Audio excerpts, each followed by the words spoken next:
there it was, Danny. The weekend that was up in Duberville. Good time. How's my lag now? Can you hear me? We're all good. Your sound is fantastic. I don't know how bad your lag is. It'll all depend on how quickly or slowly you hear me. But I will say this: those NXS jerseys, they pop out at the worst of times and at the best of times. Absolutely, this is definitely one of the best of times. We had a good time, and I mean, look at that finish. I mean, the team did great. You know, we had four of us finished in the top 5, second all the way down to 5, and you know, we had 2 in 11th and 12th. So you know, we had a very, very, very good showing at that event. And luckily enough, I was one of the top 5. So I was just gonna say, so Danny, you know, lay out the groundwork. Day 1, where did you finish? Day 1, we were sitting 5th. Sitting 5th, and you managed to hang on and actually moved up a spot to 4th. Yeah, we did. It was, we didn't have a good pre-fish. It was, you know, Mike and I, we put a lot of hours in. We got there Wednesday around noon. We got on the water, and every day we went till supper time, and we usually got up there pretty early in the morning. And we're just looking for fish all over the place, and we never caught a big fish in the same place twice. So we got them all over the whole system that we were fishing. And one of the things we kind of figured out Sunday, really, I really started dialing in my sonar, and I started seeing big fish on the bottom that I wasn't seeing before. And they looked like ribbons. They didn't really look like fish, and it was just something that I was ignoring before. And I started casting at, and then it turned out they were all big fish. And Mike was doing a great job. You know, he was a good partner, a lot of fun. He talks less than I do, so that's I did a lot of the talking out there. But yeah, well, it was. Anybody holding an NXS jersey or had one on was holding a very big walleye at this event. And it's funny, Dan, you talk about pre-fishing. Last year you had a phenomenal pre-fish before this tournament. Yeah. And now you didn't have such a great pre-fish. So I'm beginning to wonder, is there any benefit to pre-fishing? Oh, that's right. There is at the Spanish tournament. Yes, there is. I seen where you were going with this year. I was going to jump in and say something else, but yeah, you're absolutely right. Thanks to our brainchild Nick with his idea, and then we morphed that into working with Anglers Atlas, and the prizes came in through Shimano and NXS, and we have a fantastic pre-fishing tournament that a lot of people are actually excited about. When you're talking to them, you mentioned they're really impressed with that. Just our prizes all around are very, very good, right? So we're very fortunate and all that, and the registration's starting to come in, and we're kind of following suit with a lot of the tournaments that are around. So I feel pretty good about that, considering this is our first event. So, and just in case anybody isn't aware or didn't read the title, we are going to be giving away an early bird prize tonight. This is the POW'er Hour. So in the last hour of our show, stay tuned. We're going to spin the wheel and find out which team takes home an early prize, and haven't even wet a line yet in the Spanish area. Thanks to meeting at Great Lakes for all that too. That's a fantastic prize for us to give away. 100%. Jim, how you doing, my friend? Nice to see you with us tonight. Steve, as always, my friend, it's a pleasure to have you along with us. Richard, thanks for all the sharing you've been doing. There's a gentleman that I still have a logo or 3 to send this gentleman. Kayak Bass Canada is going to be a huge part of CFN and CFN Live. So we're really excited about that. And I want to thank Aaron Dodds for his passion and his belief and support in what CFN is doing or trying to do for the angling community. So Aaron, stay tuned to that. We will be in touch momentarily. Serge, I'm hoping I got your name right. Parody, I believe I got that also right. So nice to see you with us. And Rick Dory, with a last name like Dory, he must know a thing or two about catching walleye. Dory, yes. Mitch, how you doing, buddy? Taking pictures as always. I'm sure you're getting quite a view up there this evening with everything that's going through. But yeah, Danny, thanks for mentioning that. Of course, our early bird prize is going to be given away courtesy of Great Lakes Outfitters. Again, with the support of everyone, including the town of Spanish and all of our incredible and generous sponsors. As Dan said, we couldn't be doing this without you guys. So big shout out to you. Just a side note here, if you keep that picture up, if you look right underneath the M, I just noticed my old cruiser's sitting in there. The Firefly is right there in the picture. So, Are you serious? yeah, that's actually probably the year I bought it. That's where the Slip-It was on. So, yeah, bring back some old memories for me there. Yes. Hopefully you can still talk about those memories. Absolutely. Some great memories. Well, we have lots to talk about. I also want to pass along our condolences to our good buddy Mike Consul, who is going to be joining us tonight. Unfortunately, he is bereaving the loss of his aunt. So we want to wish him well and the entire Consul family that are bereaving their aunt right now. But Mike's going to be with us hopefully next week to discuss everything that the anglers need to know about the pre-fish tournament, how you need to sign up for Anglers Atlas. I know he's been working very hard behind the scenes to get all that ready for us, Dan, so I'm looking forward to that.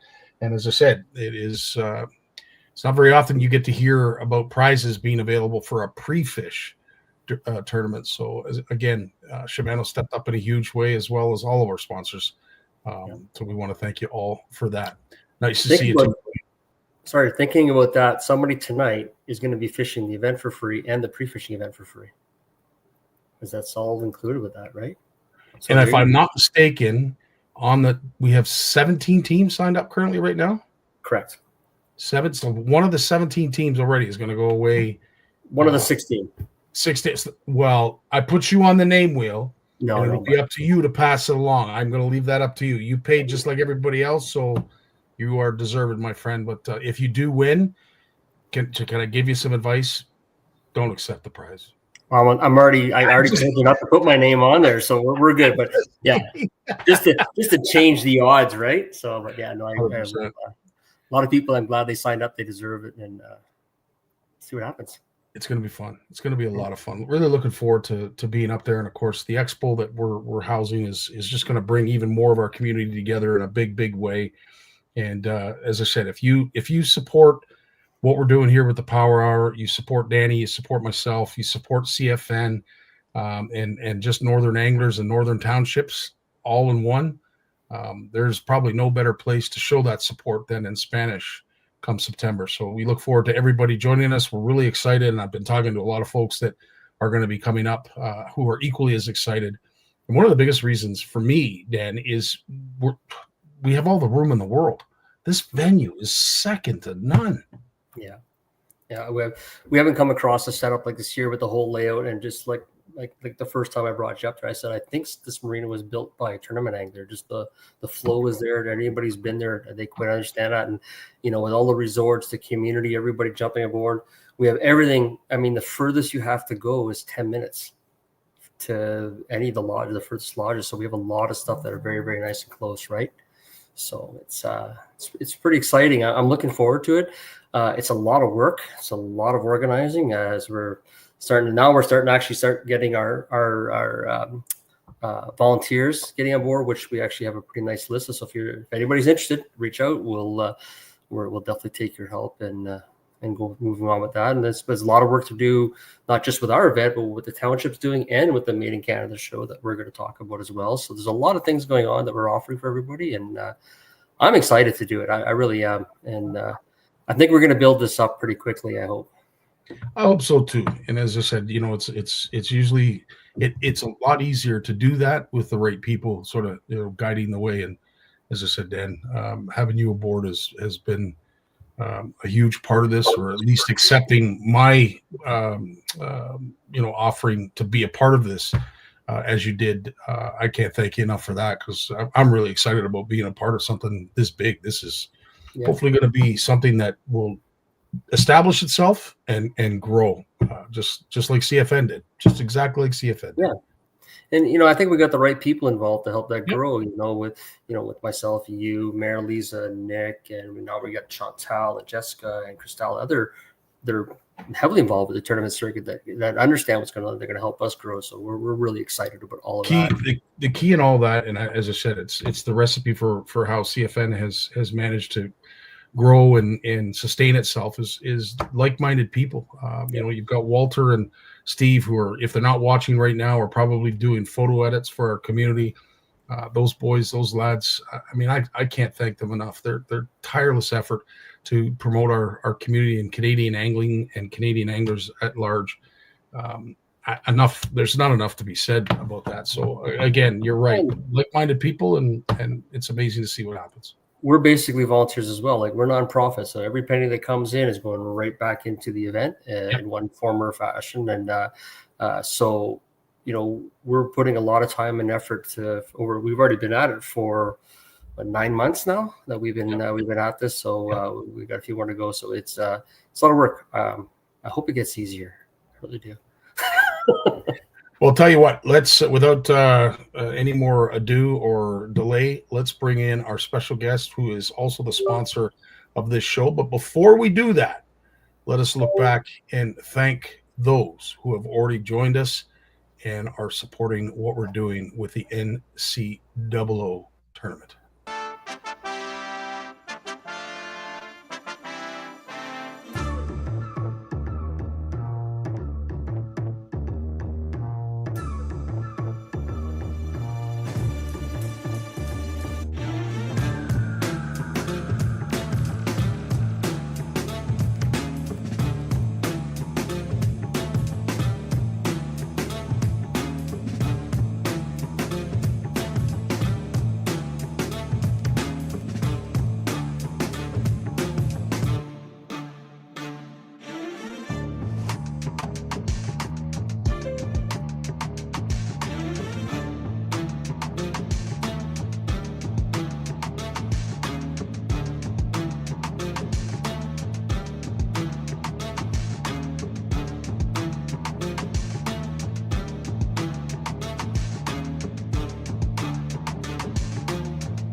Oh, I think Danny's frozen. So it's just you and me right now. Hopefully we can handle it ourselves. I think we can do it. I think we might be able to get through this. Irregardless, it is a pleasure to have you here, sir. We haven't seen each face to face for some time. It feels like I haven't done a live like this in forever. So good to see you, bud. Looks like you're losing weight.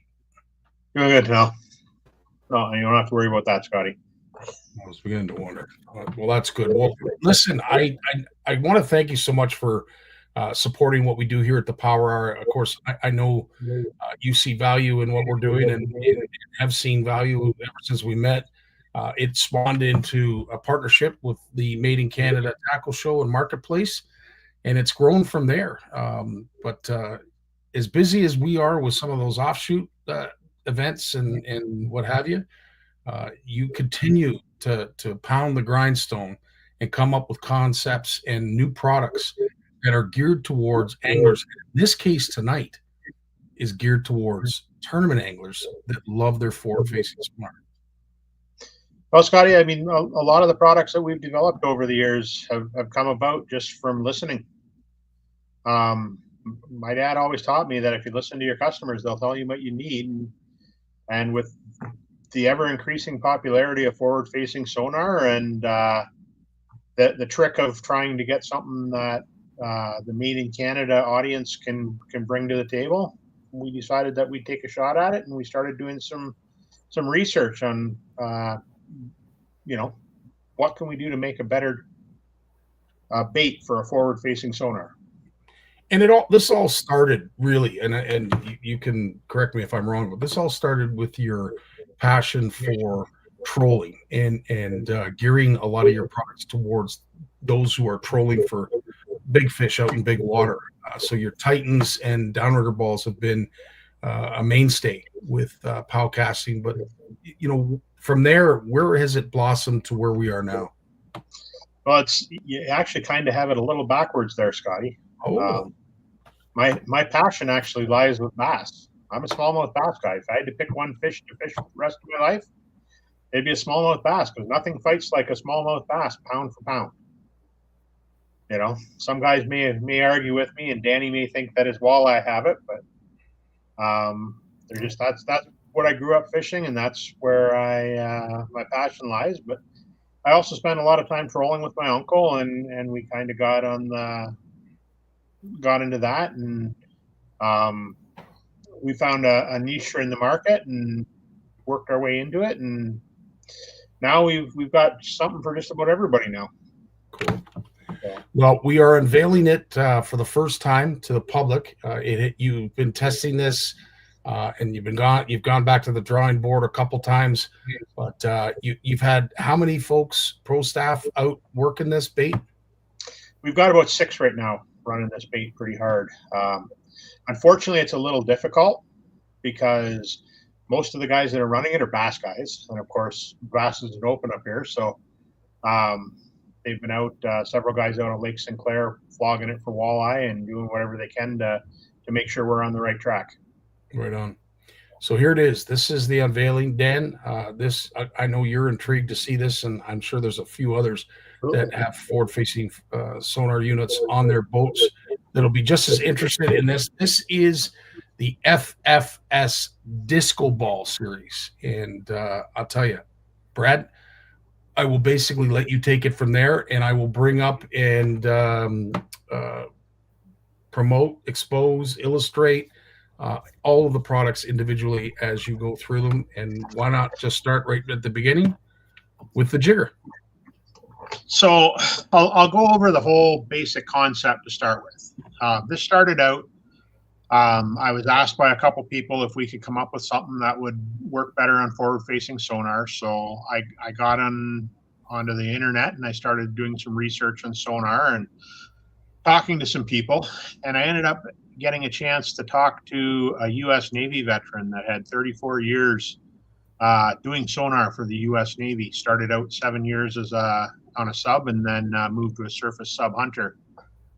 And I had the pleasure of talking to him for about 2.5 hours, and only about 15 of it was spent on the actual design features that we brought into this. The rest was some pretty fantastic war stories and stuff like that. But the long and the short of it is, he told me that probably the most important thing for forward-facing sonar is flat surfaces facing directly back at the sonar. So what we wanted to do is we wanted to give as large flat surfaces as we could possibly do, but have it face in all different directions so that as the jig head turns, there's one of our facets should be facing towards the sonar in some way or another. Gotcha. The next thing that he talked about was the size of it. Obviously, the larger the target, the better the return you're going to get. And then after that, he said hardness, which is the reason that tungsten will tend to reflect back a little better than lead. But I asked him, like I said, in the case of when we use a tungsten jig versus a lead jig, I said, will the tungsten outperform the lead? And he said, well, he says, size for size, yes. Weight for weight, possibly not. If the lead jig is designed properly to give a larger surface facing back, and you can do what you can to keep the surface of that lead as hard as possible, he believed that the larger lead jig could give a better projection back than a smaller tungsten. Okay. So as you can see, and if you can bring up the screen that I'm sharing here, Scotty. Let me see where it is. There it is there, yep. So all of our jigs start out the same way. They start out with a concept, and then we take it to the computer. So this is actually the computer model of our first jig, which is their swim jig, which was actually released yesterday. This one is now available on the market. This is basically what we're looking at. Sweet. But as you can see, no matter how we spin this, there's always facets facing towards the screen. And when you say facets, you're talking about a flat surface, correct? The flat surface. The flat surface are the facets. So, I mean, you can see why we call it the disco series, because they look very much like a disco ball type thing. So the next thing that we did on all of them was we're not going to use any type of coating that creates that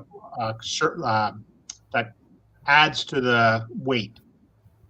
Everything we're doing, so our first ones are going to be available in a plain lead, or we're going to do them with a patina finish, which means that we artificially oxidize them so they turn to and they come out kind of a dark gray, matte dark gray, which seems to be a pretty popular color. All the guys that have seen it, all the stores that we've showed it to, have liked the finish. But by doing this, we're keeping the hard surface of the lead. We're not adding a powder or a paint or any type of thing like that that could absorb any of the signals. Mm-hmm. So the other thing I asked him about, because I've heard of a lot of guys saying that they're putting mylar and stuff like that inside their baits to get them to reflect better. And he said that that would make no difference whatsoever. He says shiny surfaces won't make a difference, other than quite often shiny surfaces are harder because they're polished. So that's the only reason it would make a difference. Sonar is sound, it's not light. So to get a sound back, the harder surface leaves us a better sound return. After that, we talked to a lot of our pro staff, and we came up with what they want for designs. Then we move on to picking a hook. And I know Scotty's heard my stories over the past couple of weeks of picking a hook. And I mean, I don't know why I look at others. I always come back to Gamakatsu. Mm-hmm. So as we talk about these jigs individually, we'll talk about the hook we chose, why we chose it. And we'll go from there. Because I mean, the education that I've been given on hooks over the past couple of years by some guys in the industry that really know what they're talking about. There's very subtle difference between hooks that can make all the difference in the world when it comes to catch rate and keeping and not losing. So, and I will bring up the jigger as the first one to talk about, and I'm sure Danny, as someone who uses forward-facing sonar, is probably got a million questions right about now, but I'll leave you to it. Well, and I'd encourage that, Scotty. If we can do some questions throughout the night of anybody that's got questions, I'd like to do that as well. 100%. So the jigger is more of a traditional style ball head jig. You'll notice that all of our jigs are slightly football shaped. They're not round, so to speak. And the reason we've done that is to get that additional facet that faces directly forward. We've tried to keep them close to a ball, but maintain that facet. So the jigger is going to be put on a 604 13 Gamakatsu jig hook. The balance of this is traditional in the fact that the balance of the jig will fall directly under the eye and roughly in line with the shaft of the hook. It might be slightly lower as we get into some of the bigger jigs. We'll have to move it up a little bit, but the balance will be fairly neutral. Obviously, what's that? Is that going to be like a 2-aught or 3-aught hook, or what are you varying? That's a 3-aught. 3-aught. We're bringing out everything with one hook for now, but probably in the near future we're going to add in a smaller hook. So this one, for example, will probably be available on a 1-aught and a 3-aught eventually. But we were going with the 3-aught for now. Cool. So now the 604 tends to be a slightly smaller hook. So quite often people do upsize them one compared to like a Mustad or something like that. They tend to be a little bit longer of a shank on them than compared to the Gamakatsu. So cool. All right. It's going to be available in most of your common sizes from 1/8 up to 3/4, and we already have plans to go up into a 1 ounce on most of these to suit the Detroit River for the fall. And I know they'll do well up north in like the Pickerel River and stuff like that as well that have fairly high flow rates. So that is the jigger. It is available now. Next up is the roller. And I kind of see where you came up with that name. So the roller is actually designed to be unstable. It's designed to have, you'll notice the weight is very far forward on the eye of the hook, and it sits above the shank of the hook. And the idea of this one is as you're retrieving it, you twitch your rod tip back and forth a little bit, and you'll actually get a bait that will roll like this. You'll see it. Owner's got a roller. It's a fairly new technique as of recent, but it is catching on and is getting fairly popular. So same thing. It's going to come out on a 3/0 hook. Again, everything's going to have a wire keeper. When we did our research, that's what people want. Again, it's going to come out in all your most popular sizes. Any questions before we move on to the next one, Dan? Cotter, you're good in this one here. What's that? You can go ahead. We're good. Okay. Just means you're covering everything, Brad. That's what that means. Yeah. All right. Next up is the swimmer. This is the one that I'm intrigued in. So the swimmer is actually the one we got the production molds for test cast yesterday. We now have this in production. So it's the first of them. It's on a 614 14 Gamakatsu hook, which has the 60-degree bend and the turned eye. We went with the turned eye because it will tend not to pick up as many weeds. It'll tend to roll through the weeds a little better. And I think it gives you a little nicer action because it does get a little bit more of a flutter as it goes just because of the direction of that eye. Same thing, all your common sizes. The hook on the weight on this is behind the eye of the hook. So as you drag it towards you, it'll follow better. And the weight is all on the balance of the weight runs along the shaft of the hook. Now, one of the things that we added here, and if you can pop up my other screen there for a second, Scotty, you can see it a little better here. Just to give you an idea, because like I said, we listen. You'll note that there's a fairly large flat surface right here. The reason for that is because several of our pro staff mentioned that with the increasing cost of the higher end plastics, they wanted a nice surface to be able to super glue to. So we've added an extra, a larger flat surface there so that guys that want to super glue can super glue. Of course, it still has the wire keeper. Now, another thing we've done with our wire keepers, and this was a little controversial with a couple of the pro staff in the beginning, was we've kept them fairly short. And the reason we've done that is, again, because of the cost of the higher priced plastics now, the higher end plastics. This way, when you get one that's ripped up a little bit, you can cut off 1/8 of an inch, put it back on, and be able to reuse it with this and get your keeper into a fresh piece of plastic. Whereas if we went with the long ones, it rips a much longer channel in it, and it's a little harder to do that with. So, love it. So all of these so far that we've looked at are going to be on a standard round bend hook. And the reason for the round bend hook is it will give you better hookups on a slashing strike, which these are that are more prone to be on these types of jigs. And it doesn't stop there. Moving right along, this is a presentation that has certainly taken off like wildfire. The Ned presentation, and there is the netter from POW Castings. So I think Scotty knows that we had a Ned head of our own. We didn't like the hook on it, so we were looking to redo it. We've used this as a perfect example.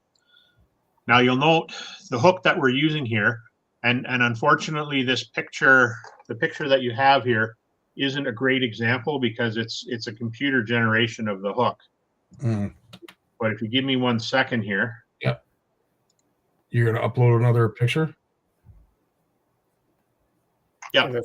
That's sickle hook. You got a more aggressive bend than that on it too. So this is the new Big River jig hook.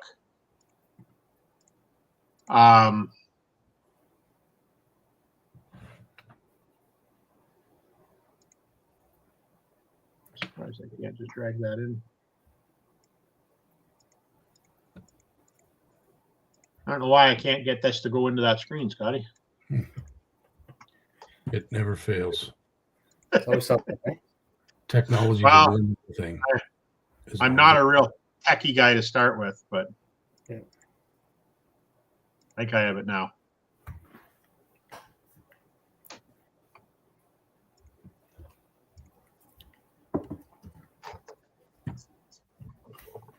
Yeah, so this is the hook that we're going to be using on this. It's a sickle design hook, which most guys would know as a sickle, but unfortunately nobody can call it a sickle because that is trademarked. Yeah. But the reason we're using this hook is designed for fish picking baits up off the bottom. You'll see the slight downturn on the tip of the hook. And what that is when a fish comes in and picks it up, and when it tries to drop that bait, that little point will just catch going down. It can give you that extra split second on a hook set. But it can also affect your ability on a slash. They'll come down on that, and they can push the hook out of the way as opposed to getting the hook into the mouth on a slashing head. So that's the hook we're going to be using on that. And I got to tell you, this is probably my favorite hook of all time that I've seen in a long, long time. So very cool. And then same thing. The Ned head will be neutrally balanced on the eye of the hook, so the bait will sit level when it's in the water. When it hits the ground, as you're moving it, it will stand up like it's standard Ned, but we've managed to work those facets into it. And so all these baits, all these jigs will be like ready in the next couple weeks. They'll all be out for production. I am hoping like the first week of July, we're hoping to have everything. Yeah. So, and you're only missing which one? Just the one right now, eh? We only have the one right now. I will have the drop shots, which we're about to look at. I will have the pre-production mold for them tomorrow, and we'll probably have the Ned the following week.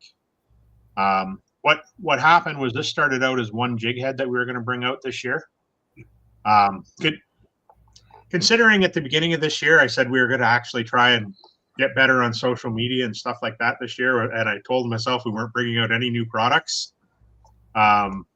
These are the second new product we're bringing out this year, and it's gone from one jig head to 6, and we are bringing them out as quickly as we can. But unfortunately, it's mold time. It's getting the molds done. I know. I'd love to get a bunch of those Neds. It's actually one of my favorite swim bait. I love putting a swim bait on a Ned jig. I love that. Yeah. That actually swims good and it drops fast, especially if you're chasing suspended fish. You can really just plump it right down in front of them. But yeah. So well, I was telling Scotty, I said one of the things I regret is not getting some of these baits up to you for testing. So we're going to rectify that. We're going to get some. We'll test the shit out of right away.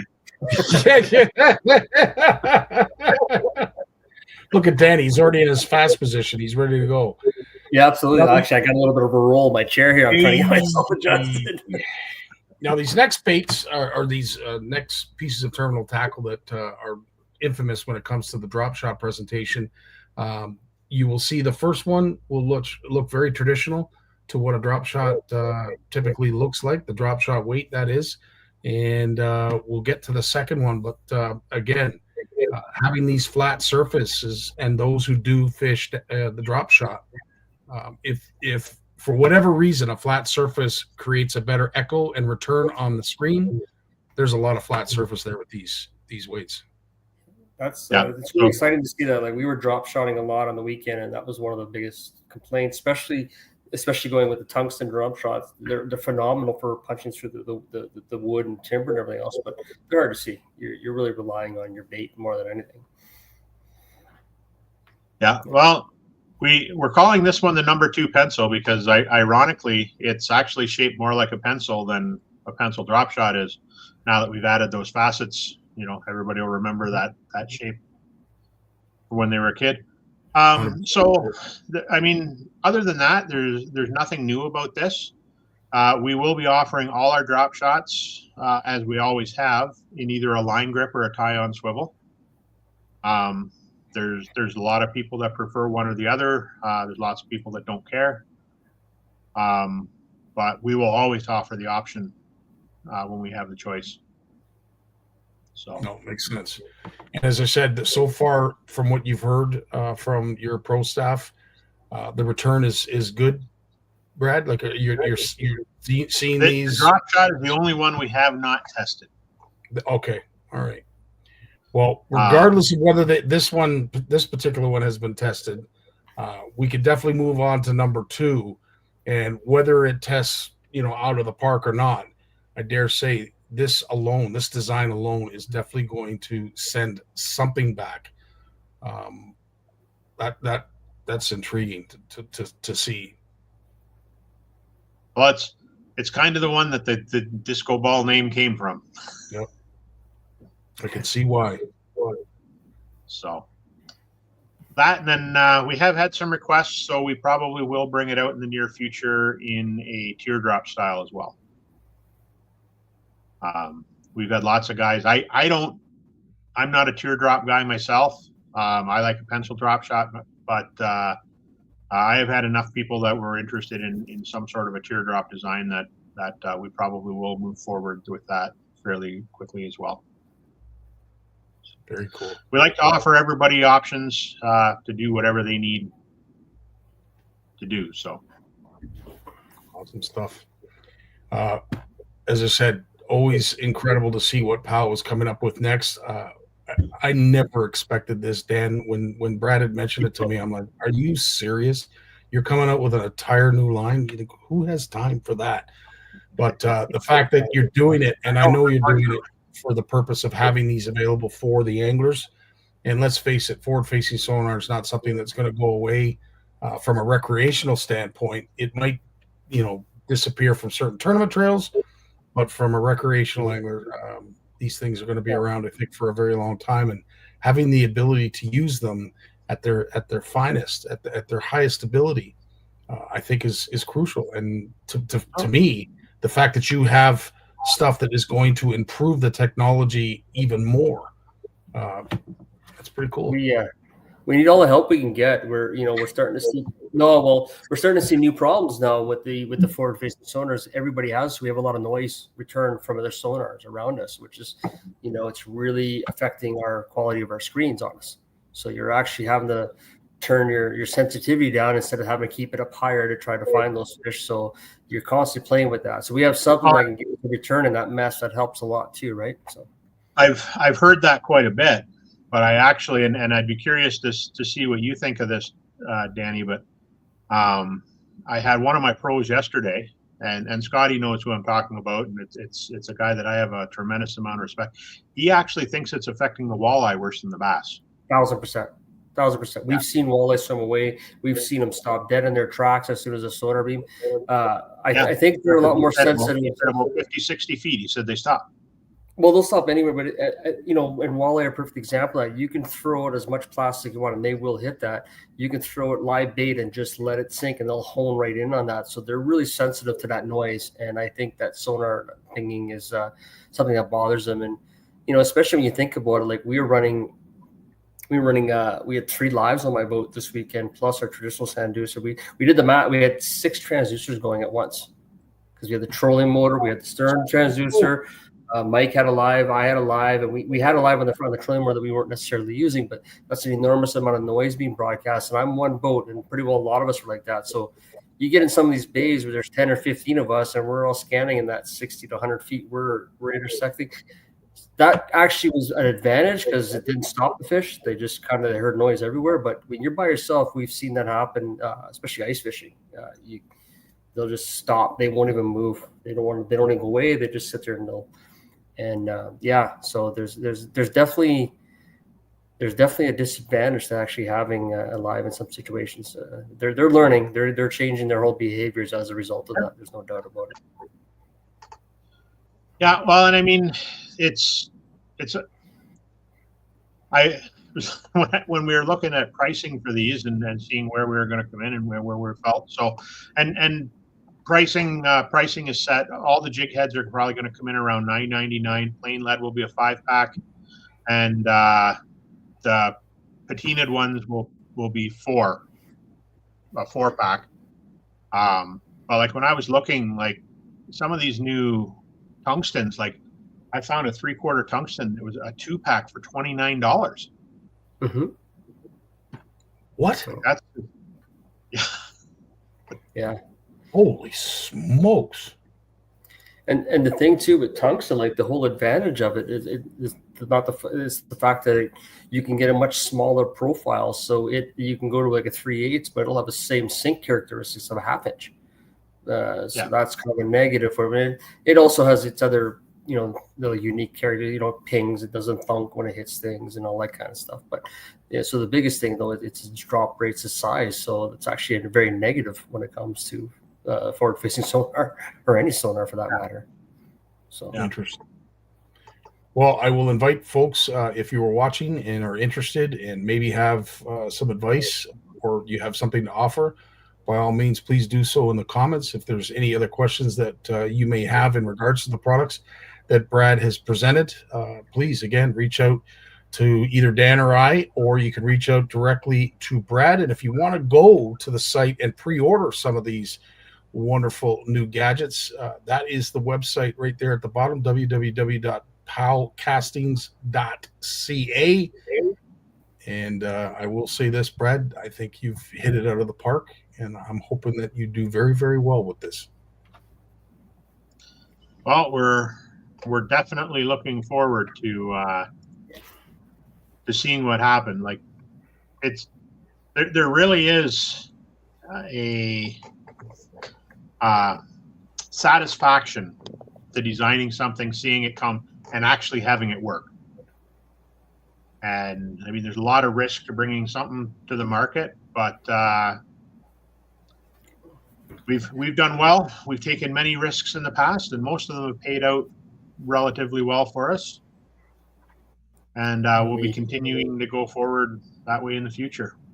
And if folks are interested in purchasing them in right in live fashion, you will be up at the North Channel Walleye Open. We are going to have you as we will have them there, and a good host, one of the co-hosts of the expo. But I think what we should do now, in order to intrigue others that are also going to be coming up, whether you're a vendor or just a participant, we'd love to have you look at what we are going to be displaying just now. This is the map view of the Spanish, and I will share the screen now so that you guys can see it, so everybody knows where this is. Of course, if you don't know where Spanish, the municipality of Spanish, it is outside of Sudbury, this side of Sault Ste. Marie, but that is the North Channel. And I'll tell you, from what I've seen, this is an incredible fishery. I'll zoom in and I'll have a look at the park, because the park, Danny, is something that I think we desperately need to talk about, especially when it comes to the event and those who are going to be presenting their products at the expo. So that's off the main drag. That's the Trans-Canada Highway there. And then there is the marina. Dan, you take us from there. I'm just going to make a pause. If you go back up north of that, just an FYI, there's actually a dirt bike track up there. That's right there in the corner. So we actually have an official dirt bike track. So anybody's coming fishing, they got kids with bikes, you can go rip the track. Sweet. So we'll get back to what we're supposed to talk about here. So this is the venue here. This is obviously the marina. Everybody can tell by the docks. I think that's a no-brainer. And no, none of these ponds back here have any fish, unless Dan's going to correct me there. I hope they don't have any fish. That would be terrible. A lot of ducks, unfortunately, but yeah. Ducks I can handle, but having people fishing out of, absolutely. But so this is the venue. This is the main hub. This is where a lot of the event is going to be taking place. That's the Four Season Complex, correct? Yeah. So that's a licensed facility. So we'll have our bar up there. That's the restaurant, the food, everything will be coming. And in the main parking lot area across from it will be where, we'll have the Made in Canada show set up in that area. So with the boat traffic going right across from it as well. So it's going to be very handy. I'm just trying to see if my little man doesn't want to go down. I kind of wish I had the mouse so I can zip right through that. This is sorry. Go ahead, something to mention, Scotty. Yeah. Just so people are aware for sure. With the vendors that we have interested that are coming to this, they are not just walleye vendors. Correct. We have salmon and muskie and pike and bass and every type of tackle that you can imagine will be available at this expo. And in Spanish area, we have a really good muskie fishery, and smallmouth is phenomenal there as well. So it's we used to have a really good salmon fishery out there, and it's doing a little bit. They're still out there, and we still have a lot of guys that go after them. So our plan, just so everybody is aware, for those who are potentially looking to become vendors, there is going to be space available inside the venue. That'll be at a first come, first serve, and I'm not 100% sure what is left in regards to that. But outside is where we are going to be setting up a tent. I'm having a feeling it's going to be just out front of the venue here, where the porch system was going to be put together. But again, if you are looking to become a vendor, it's going to be pretty straightforward. You can set up and take down every day if you wish, or if you need to have it set up and looked after, we will have security there looking after the venue, and the venue will be locked at nighttime. So by all means, that is an option for you as well. It is all free. So anybody that is looking to become a vendor at the NCAA Open, by all means, you are more than welcome to come. It's going to cost you enough to get there, so we're not going to charge you on top of that. We'd just love to have you a part of it. And when it comes to the RVs, Dan, I know we were thinking of setting them up in this area, but there's so many other areas you can go. We actually, we have an RV site. So when we used to have the rock concert in the area, we had to further up, keep going up towards the racetrack area. Okay. That's where the RVs would be, if there's no availabilities with any of the many lodges in the area as well. But keep going up, more. You should see the Public Works building as well up there. So there's the Public Works building. Yeah. And if you head that way, that road area there, that'll be the RV site. Gotcha. Right there. Okay. So you can see the marina and everything else from there. That'll be the township taking care of that. Non-service, no hydro, so it's bring your generator, something else. But with I believe the Spanish River Inn, Gateway 57, Waterfalls Lodge for sure, and I think Blue Heron, they all have some RV sites available. Most of them are all seasonal. They don't have many transient sites. And I'm not sure what you're doing over there. I'm just having a look at the main drag. So if anybody's interested to know what is up there, we have the North Channel Pizza there. That's that red building. That's a nice restaurant and everything else. Then the big black building there, that is more people that used to know Spanish. That's Vance's hotel, but it is now called I believe it says right there, Spanish Motor Inn.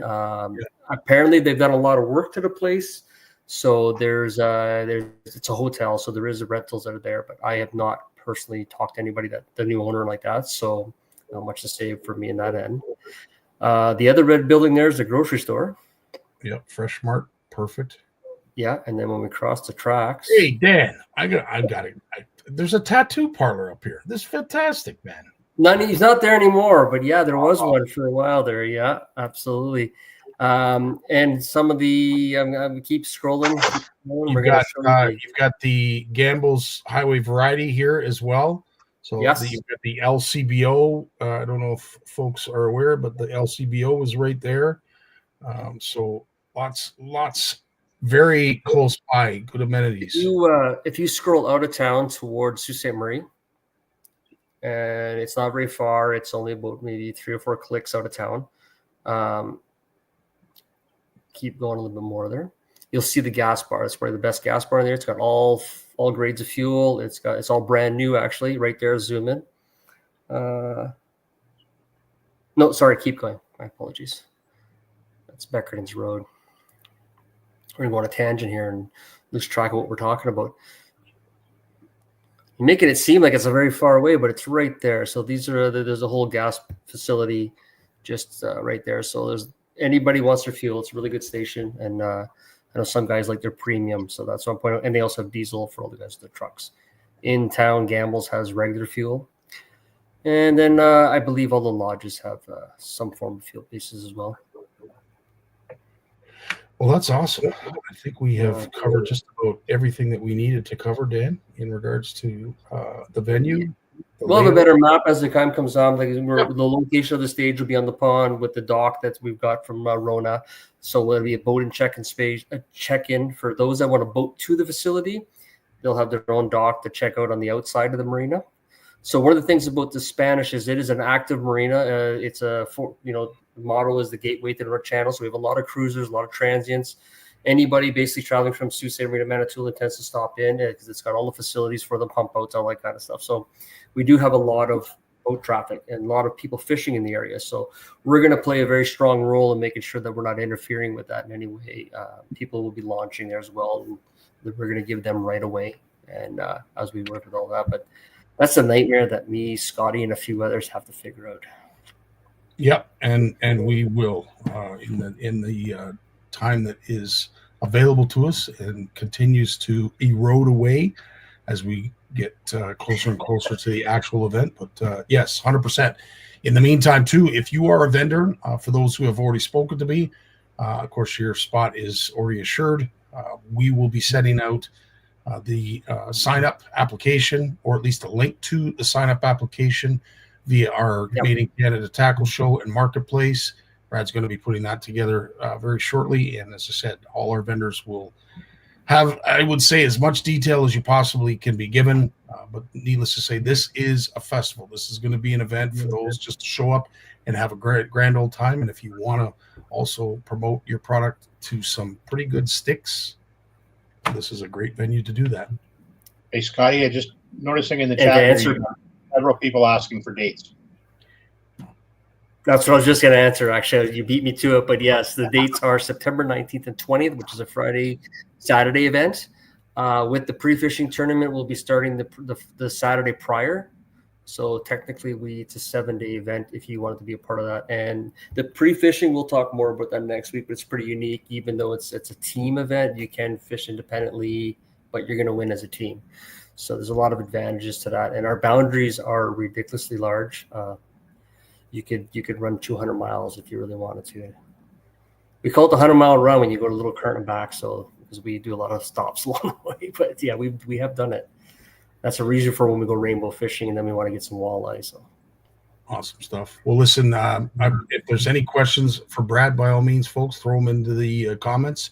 If there's questions for Danny and I, we'll take those as well. But what I will do now is prep for what everybody's been waiting for, of course, is the early bird giveaway draw. And, of course, we can't thank the good folks over at Great Lakes enough for being so generous and helping out in a big way for the NCAA Walleye Tournament and Festival. Festival, indeed. It's going to be I'm looking forward to this. This is just going to be a good friggin' time. So, with that, Dan, I will share our screen. Let me just give you okay, present. There we go. And here is the name wheel. It's got all our colors. Where is it? Oh, jeez. I need a producer. All right, there it is. Those are our 17 teams. 16 have a chance to win. 16 have a chance to win, but all those are all who have already signed up. Thanks so much for those who have done so. And haven't dilly-dallied, but we're looking forward to others getting signed up because I do believe we have another one of these to do, Dan, do we not? We do have something else come up, and as we were speaking, I got a message. So we've had somebody signing up tonight. So they missed the draw, but they're on their way. So we're going to be up to 18 teams officially. So, and but we have another draw, like Scotty says. That is, I think that was August 1st was our deadline, and in which case we're so this person will be part of that. We're returning 50% of your entry fee. So we're at that one there. So this was the 100% of your $500, and the next one will be 50% of your $500 entry fee. So there's still chances for the people to be on this point. Right on. All right. Well, without further ado, let us spin the wheel and find out whoever this lands on is going to be the winner. We're basically going to get their entry fee back. And I want to wish everyone good luck, especially Danny. Good luck, everybody. And Mary Lisa. Yeah.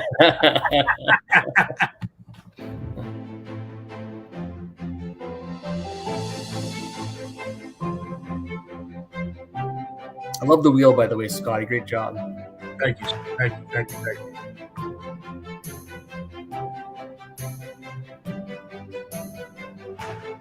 They win all the time. Smokes. Oh, I thought Steve's going to get it. Whoa. Is it going to Oh, stop there? It is, I think. Yes. awesome. Alex and Joel. Congrats, guys. I thought Steve was going to win it. I did too. First guy to sign up will be the first guy to win it, right? So congrats to Alex and Joel. I'll be reaching out to you guys, letting you know, and I'll be returning your $500. Right on. Well, I can't thank you enough, Brad, for joining us tonight and showing us something that I think all of us are going to be seeing in the future. Again, I can't imagine how busy you are, or at least trying to keep up with the demand of getting these out and available. But once they are, I think you're going to have even bigger troubles. I look forward to trying them. Dan, as always, thanks so much for your time, bud. I know you've got a little bit of puppy trouble tonight that you're dealing with, so thanks so much for that. Of course, our thoughts and prayers are with our good buddy Mike Consul, who couldn't make it because of his aunt. And to all those who are watching tonight, we can't thank you enough for your support, continued support, because it allows things for this like this to happen. And who knows? We continue to think outside the box to the point where it's now a circle, and we're doing that for you guys, and we appreciate all of the support along with it.